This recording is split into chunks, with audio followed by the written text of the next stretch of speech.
Policy has been very well received by the markets. However, I want to ask questions which are a little different from the market how they've received it. So मेरा पहला सवाल होगा, पिछली policy में हमने gold loans के draft के ऊपर बात की थी. उस पॉलिसी से लेकर अब आज की पॉलिसी में आपने कुछ चेंजेस सोचे हैं? क्योंकि बहुत से लोगों को ऐसा भी लगता है कि अगर सोना हम गिरवी रखने जा रहे हैं तो हो सकता है हमारे पास ओनरशिप का कुछ प्रूफ ना हो, क्योंकि वो हमें अपनी मदर या किसी और से मिला हो, या फिर हॉलमार्क ना हो. तो ऐसे जो ट्वीक्स हैं आप सोच रहे हैं नियमों में बदलाव. और दूसरा ये भी क्योंकि अब हम देख रहे हैं कि फॉरेन बैंक्स की बहुत दिलचस्पी है भारतीय बैंक्स में, तो आप एफआईआईज को लेकर भी कुछ नियमों में बदलाव सोच रहे हैं? 26% का जो वोटिंग राइट है वो भले ही सरकार के पास है, या फिर फॉरेन बैंक कितना स्टेक ले सकते हैं भारतीय बैंक में? अच्छा, आपने सवाल किया है जो गोल्ड लोन के बारे में, ये भी काफी चर्चा में रहा है. मुझे लगता है कि ये सभी के लिए एक रुचि का विषय होगा. तो इस पे निश्चित रूप से आपका सवाल जो है बनता है. और मैं आपको बताना चाहूंगा सबसे पहले कि जो गोल्ड लोन के बारे में जो हमने रेगुलेशंस जारी किए थे वो केवल ड्राफ्ट थे, मसौदा थे, वो फाइनल नहीं थे. आपको ये भी बताना चाहूंगा कि हमने अब एक फ्रेमवर्क रेगुलेशन मेकिंग के लिए हमने एक जारी किया है, जो सबको हमने पब्लिक नोटिस के थ्रू हमने सबको बताया है कि कोई भी मेजर, जब भी हम कोई परिपत्र या रेगुलेशन या डायरेक्शन इशू करेंगे तो उससे पहले हम दो चीजें करेंगे.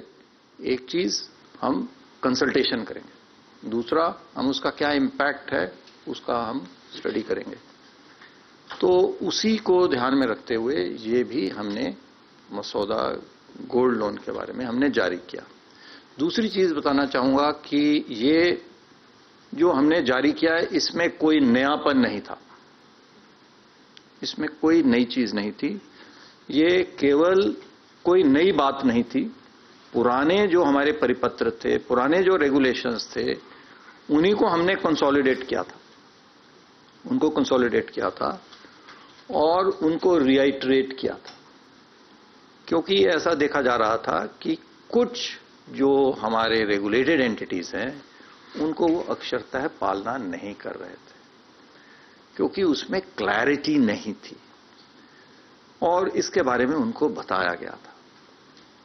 इस कारण से इसमें कोई नयापन हालांकि नहीं था, लेकिन फिर भी जब वो बात बिल्कुल ब्लैक एंड व्हाइट में सामने आ गई तो इसलिए उसके ऊपर में हमारे पास में उसके कमेंट्स आए.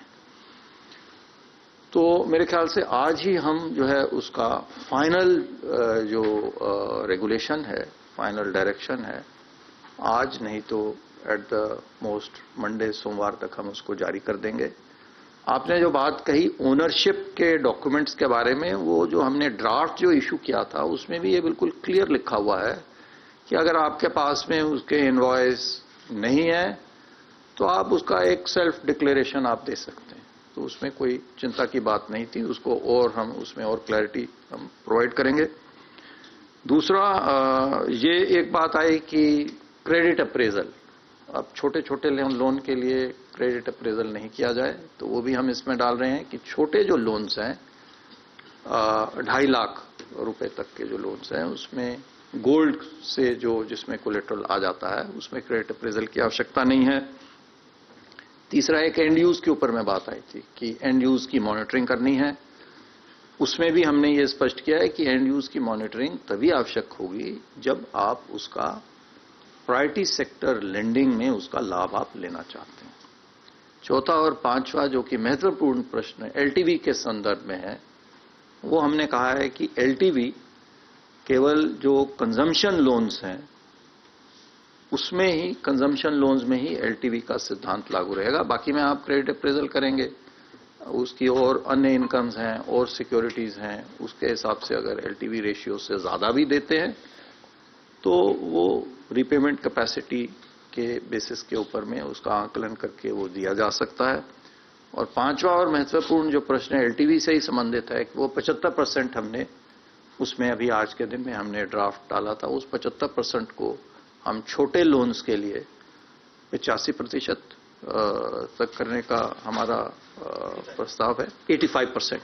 85% छोटे लोन्स के लिए, बिलो 2.5 लाख के लोन्स के लिए पर बोरोवर 85%, लेकिन इस 85% में इंटरेस्ट जो है वो भी इंक्लूड करना होगा।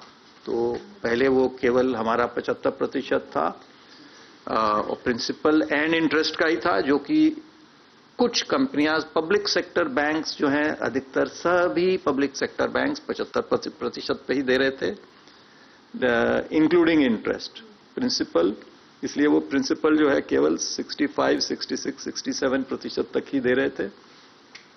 लेकिन कुछ अन्य एनबीएफसी इत्यादि और कुछ छोटे बैंक भी हो सकता है, वो जो है 75% प्रिंसिपल दे रहे थे, तो इंटरेस्ट मिला करके बुलेट रिपेमेंट लोन में विशेषकर वो 88% तक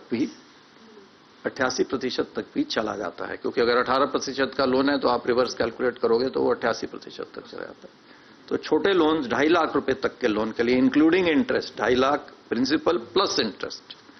तो ये पूरी स्पष्टता जो है हम अपने सर्कुलर में देंगे। हमें उम्मीद है कि इससे जहां पे मिनिमम रिस्क के साथ में इस गोल्ड लोन की श्रेणी को हम अच्छे से रेगुलेट कर सकते हैं।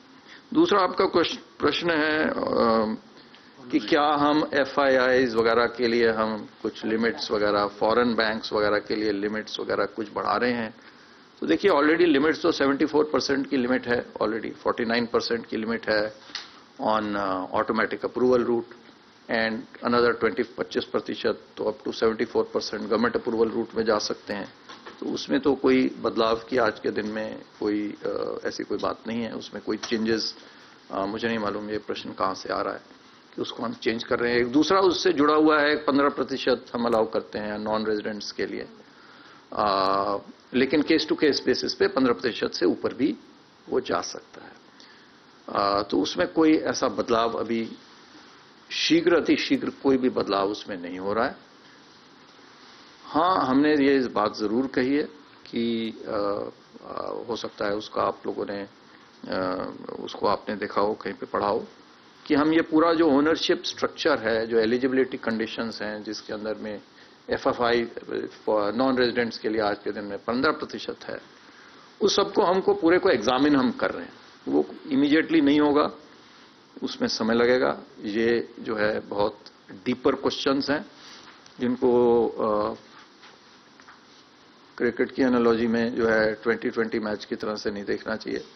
तो वो हम उसको पूरा सोच समझ करके ही क्या हमारे अर्थव्यवस्था के लिए क्या उचित है उसको ध्यान में रखते हुए, क्योंकि बैंक्स में देखिए एक आम साधारण आदमी ट्रस्ट करता है बैंक के ऊपर में, जैसा मैंने एक जगह पे इंटरव्यू में कहा, he trusts his money with the banks.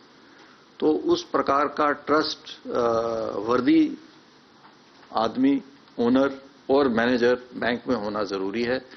उसके लिए हम किस प्रकार की एलिजिबिलिटी क्राइटेरिया रखें, किस प्रकार की कंडीशंस रखें, उसके लिए सबसे बात करके और उसको निश्चित रूप से हमारी इकोनॉमी ग्रो कर रही है, अर्थव्यवस्था हमारी बढ़ रही है, तो उसमें हमें और अधिक बैंक्स की आवश्यकता है और उसको ध्यान में रखते हुए जो भी उसमें यदि कोई बदलाव की आवश्यकता होगी तो उसमें बदलाव किए जाएंगे। धन्यवाद सर।